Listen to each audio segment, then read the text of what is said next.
I'm riding in a pavement groove. Why would I do that? Because it's time to get groovy. You just got your first new scooter and you are pumped. It's your first time riding anything like this, or you're a little scared going into it, but you've familiarized yourself with controls. It's a scooter, so it's easy. Twist to go, brakes to stop. Automatic transmission, no worries. And it doesn't take long before you're on your first ride. You pick a straight road that's 30 miles per hour, a smart choice. You can settle into riding, get used to everything. And before long, you don't even have that new rider panic, twitchy, wobbly steering. You've worked on your turning enough that you can go in and out of neighborhoods easily, even venturing into neighborhoods you're not familiar with. Climbing hills, you're starting to pick up all the stuff that you're going to need to be a successful rider.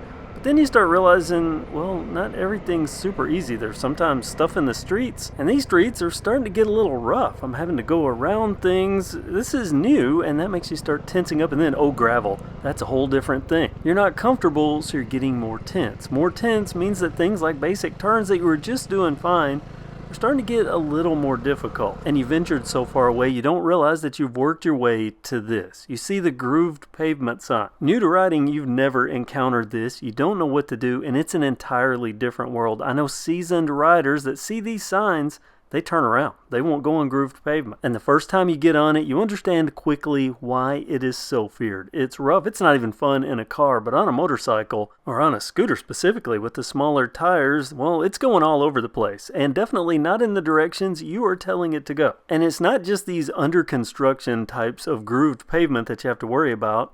On regular streets, especially back neighborhood streets, there can be a solitary groove down the middle, sometimes double grooves, maybe they ran a pipe, something like that. And these can be as dangerous or as disconcerting as regular grooved pavement. Because the front tire of your bike is going to be pushed to the left, it's going to be pushed to the right, because these are not even, they're an overlap.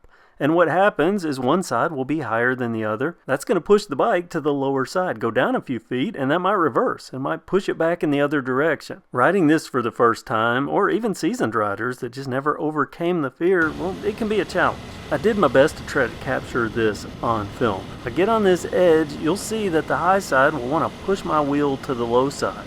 And because that changes as I ride down, see the front end is sort of wavering there. Here's the view from an exaggerated seated position. You can see it's moving my entire body. It's moving the entire scooter. But I have something that helped me overcome this, and it was passed down from an old rider that I thought was crazy, but it turns out he might be a genius. Now, I know some of you are going, wait, a genius would just not ride on that part. Well, you'd be amazed how many times on streets you have to ride over the parts you don't want to ride on. It seems like fate always pushes you onto the worst parts of the street. And since you can't always pick and choose, it's best to be prepared for anything. Cue the genius. His advice was simple. You don't have fear over that which you can easily defeat. He said to go find some back street that has a groove on it, just like this one. Somewhere I can go as slow or as fast as I want to go, but I definitely started out slow. Find those grooves and ride them like they're a wave. Seek them out. Actively try to stay in the groove.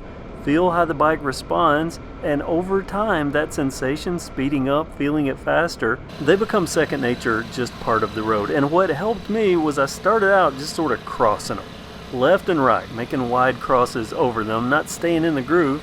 And before long, I was able to find the groove, stay in it, and not panic. It's worked wonders for me. It revolutionized my riding. I don't fear these signs, and I definitely don't fear the little back street grooves. Now, when I'm talking grooves, I'm not talking about tectonic plate-sized cracks or large continuous ruts. There are limits. Actual pavement grooves I can ride through, over, in safely because I'm used to them from practice. I don't tense up.